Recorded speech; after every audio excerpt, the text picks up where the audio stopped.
Purpose से थोड़ा एक बार समरी करा देता हूँ। ये एक प्रॉब्लम लिया था जिसमें प्रूफ करना था, ये यूनी मॉड्यूलर फंक्शन था जिसमें निकालना था वैल्यू किसका, z1 out of z1 and z2 हमें क्या निकालना था, z1 मॉड ऑफ z1, है ना, वी डिड। एंड देन हमने एक प्रॉब्लम किया जिसमें ज्योमेट्री से रिलेटेड था, उसमें कुछ ऐसा प्रूफ करना था z1 minus z2 whole square equals 2 into z1 minus z3 into z3 minus z2, and ये ज्योमेट्री से भी हमने इसको भी प्रूफ कर दिया था। And the next problem was this, cos alpha plus cos beta plus cos gamma 0 था, एंड दिया हुआ था sin alpha plus sin beta plus sin gamma 0। Then हमने प्रूफ कर दिया था cos 2 alpha plus cos 2 beta plus 2 gamma equal sin 2 alpha plus sin 2 beta plus sin 2 gamma, right. And इसके भी तीनों प्रूफ हमने कर दिए थे, है ना। ओके, देन एक और प्रॉब्लम हमने किया, दो प्रॉब्लम इधर, sin 5 theta by sin theta equal 16 cos raise to 4 theta minus 12 cos square theta plus 1।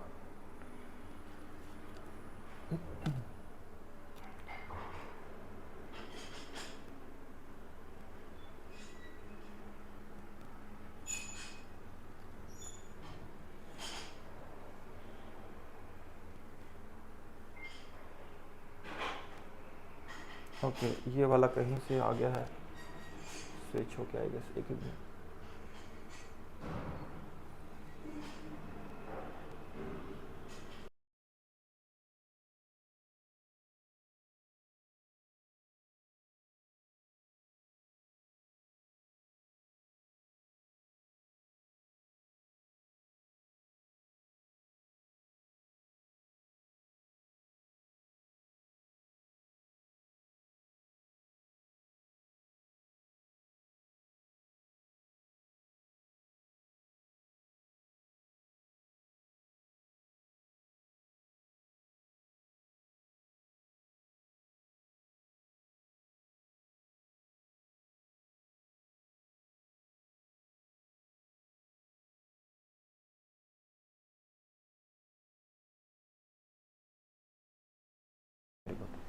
So next हम ले लें, तो आंसर आ गया इसका कौन सा, बी, है ना।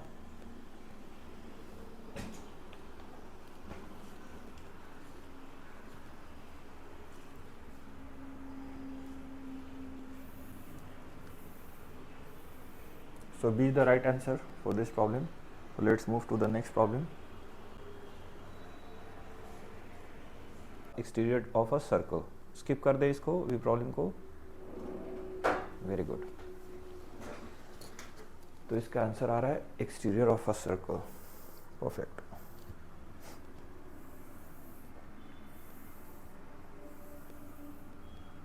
So should we go to the next one?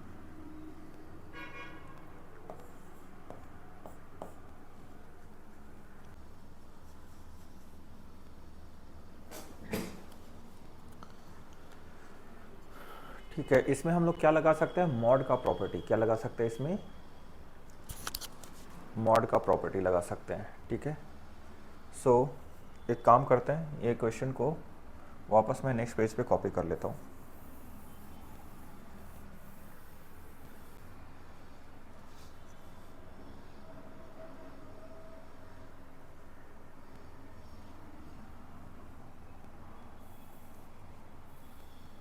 देखिए, दिस इज आवर क्वेश्चन, है ना।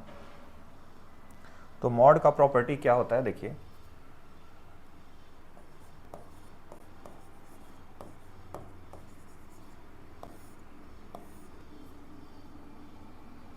according to the property of mod, we know that mod of z1 plus z2 is less than equal to mod of z1 plus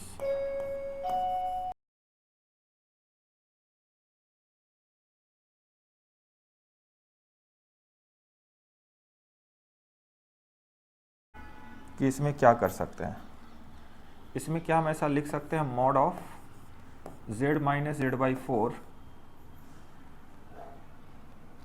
z minus 4 by Z plus 4 by Z less than equal to mod of z minus 4 by Z and plus mod of 4 by z, correct? Any problem? तो अगर ऐसा है तो problem में दिया हुआ है that is equal to 2, कितना दिया हुआ है, दैट इज इक्वल टू 2। तो अगर ये वैल्यू को यूज कर ले जिसका वैल्यू 2 दिया हुआ है, तो ये वाला वैल्यू कितना हो जाएगा, 2 के बराबर हो जाएगा या नहीं? सो तो ये वैल्यू तो आ गया mod of z less than equal to 2 plus mod of 4 by z।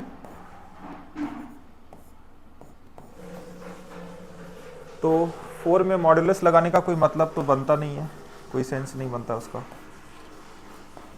2 plus 4 by mod of z, तो ये आ गया मॉड ऑफ z का whole square less than equal to 2 into mod of z plus 4। Any problem? जो कि आपका दे रहा है मॉड ऑफ z माइनस 1 का होल स्क्वायर, राइट? अगर इसको ब्रेक डाउन करेंगे तो क्या आएगा, mod of z square plus 1 plus 2 into mod of z, right? तो इधर बचेगा प्लस 1, तो प्लस 1 तो उधर भी प्लस 1 मतलब plus 5 less than equal to 5 कर दे। मतलब मैंने ले लिया अपने मर्जी से। तो mod of z minus 1 less than equal to क्या हो जाएगा, √5। तो मॉड ऑफ z का जो मैक्सिमम वैल्यू होगा वो लिख सकते हैं √5 प्लस 1, लिख सकते हैं ना? तो मैक्सिमम वैल्यू इस प्रॉब्लम में जो भी डिजायर्ड वैल्यू था उसका मैक्सिमम वैल्यू कितना आ गया, √5 प्लस 1, कितना आ गया, root of 5 plus 1। So our correct answer is D, है ना? I hope you are getting it. मतलब अच्छा था, आपने डिफिकल्ट निपटा दिए, ये था ना? यस। चलिए आगे चलते हैं।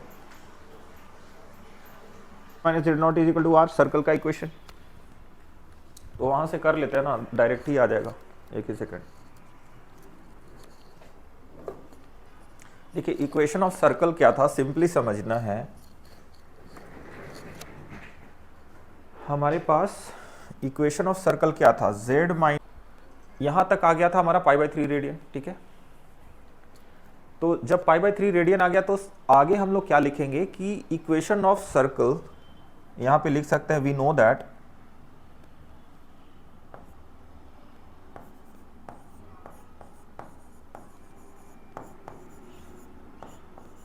द इक्वेशन ऑफ सर्कल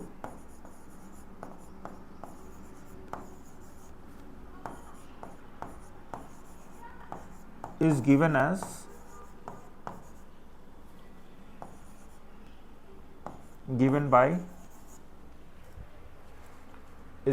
नहीं, can be written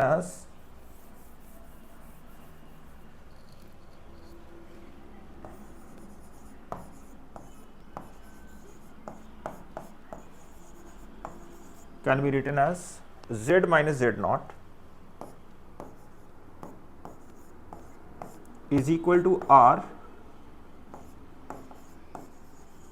where z naught will be the center, z naught will be the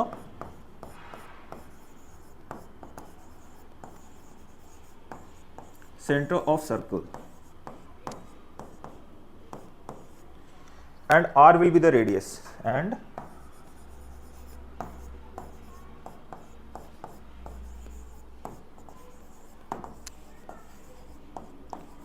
और z क्या है, locus of the circle, z क्या है,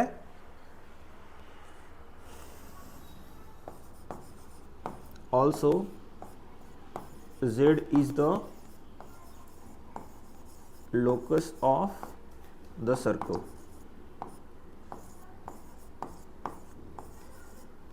तो यहां से बहुत कुछ कंक्लूजन ड्रॉ हो रहा है, आर्ग्यूमेंट में भी ये हेल्प करेगा हमें और एक्चुअल फर्स्ट क्राइटेरिया भी लगाने में हेल्प करेगा, है ना? तो यहाँ पे z0 अगर ये है तो हम लोग अगर गिवन कंडीशन में मान लें इसको a को मान लें z0, a को क्या मान लें Z0। अगर A को Z0 मान ले तो अभी अभी जो हमने क्राइटेरिया लिखा है वहां पे क्या आ जाएगा, सीधा सीधा -2, मतलब Z+2 is equal to R आ जाएगा। और R रेडियस कितना लेना पड़ेगा, -2 से लेके 4 के बीच का डिस्टेंस कितना आ जाएगा, 6, है ना। So as per the given criteria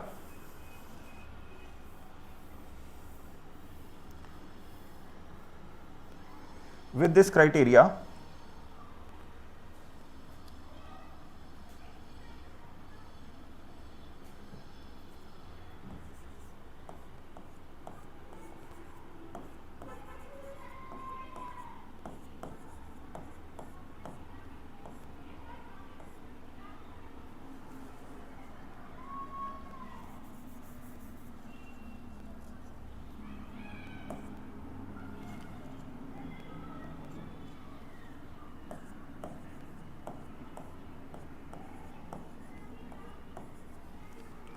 with this criteria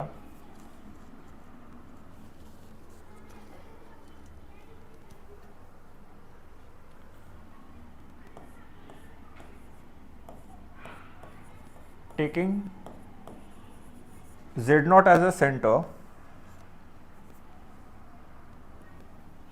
taking Z0 equals -2 plus I into 0, है ना।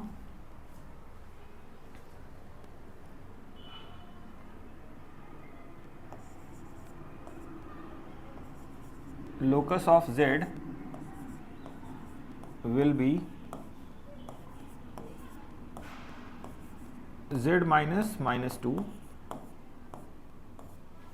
ग्रेटर देन इक्वल टू 6 लेना पड़ेगा, क्योंकि अगर इक्वल टू 6 लेंगे तो सर्कल पे आ जाएगा, है ना। अगर सर्कल इंक्लूडिंग है ना, उस रीजन में सर्कल भी आ रहा है, इंक्लूडिंग है, राइट। लेकिन इन साइड द सर्कल नहीं ले सकते, मतलब लेस देन 6 नहीं ले सकते, राइट। तो इससे क्राइटेरिया क्या मिल गया, first criteria must be satisfied like Z+2 must be greater than equal to 6। But इससे अभी भी हमें क्राइटेरिया क्लियर नहीं हुआ है, बिकॉज ये दो ऑप्शन दे रहा है A एंड B। तो अब आर्ग्यूमेंट में जाएंगे, क्या जाएंगे, आर्ग्यूमेंट में, है ना। तो लोकस को अगर हम मान लें जो कि Z+2, तो Z+2 में रेडियस अगर ना दे तो पता ही नहीं चलेगा कि वो सर्कल के अंदर है या बाहर है, राइट। अब सर्कल के अंदर हो या बाहर ये तो पता चल गया कि बाहर है, लेकिन उसका आर्ग्यूमेंट ये Z+2 ही तो है मेन लोकस, है ना। तो Z+2 का आर्ग्यूमेंट कहां से होना चाहिए, 0 से लेके π/3 तक, है ना। और वो क्राइटेरिया कहां से आ रहा है, क्योंकि आपने ऑलरेडी पता करके रखा है कि ये बना रहा है इक्विलेटरल ट्रायंगल। क्या बना रहा है, इक्विलेटरल ट्रायंगल। तो Z+2 अभी भी सर्कल मान सकते हैं, उसको कोई दिक्कत नहीं है।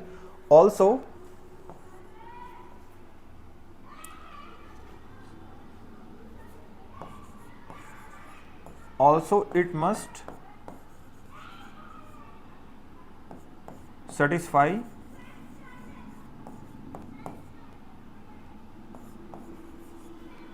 mod of Z+2। mod of Z+2 को इक्वेट कर दें सपोज 1, तो वो एक 1 रेडियस का सर्कल बना लेगा, है ना। उसमें सब्स्टिट्यूट कर दें 3, तो वो 3 रेडियस का सर्कल बना लेगा। उसमें सब्स्टिट्यूट कर दें 10, तो 10 रेडियस का सर्कल बना लेगा। मतलब ये मॉड ऑफ Z+2 को जब तक इक्वेट नहीं करते तब तक ये नहीं बताएगा कि वो point Z in side the circle आएगा या आउटसाइड द सर्कल आएगा, राइट। तो जो भी हो, इसका आर्ग्यूमेंट जब लगा देंगे तो argument must satisfy a specific condition, right. तो इसमें इस कॉम्प्लेक्स नंबर में हमने लगा दिया आर्ग्यूमेंट, और होना चाहिए 0 के बराबर या फिर लेस देन इक्वल टू π/3 के, है ना। तो मॉड ऑफ Z+2 क्या है, एक लोकस ही तो बता रहा है सर्कल का, है ना। तो रेडियस के टर्म में हमने पहले फिक्स कर दिया और अभी हमने इसका एंगल भी फिक्स कर दिया, और ये मिला के कुल मिला के क्या दे रहा है, शेडेड रीजन। क्या दे रहा है इसका, शेडेड, या। सो अभी क्लियर है या कोई दिक्कत, ठीक है। सो नेक्स्ट हम ले लें, हाँ प्लीज। फर्स्ट पेज लिख लिया आपने, एक्सप्लेनेशन समझ गया या एक बार और एक्सप्लेन कर दूं, या यू अंडरस्टूड कंप्लीटली, इसको लिख लीजिए। एक्चुअली देखा जाए तो इसमें लिखने की जरूरत नहीं है, टोटल समझना है, लेकिन कुछ तो कंक्लूजन लिखेंगे तो बाद में याद रहेगा। हाँ जस्ट अ सेक।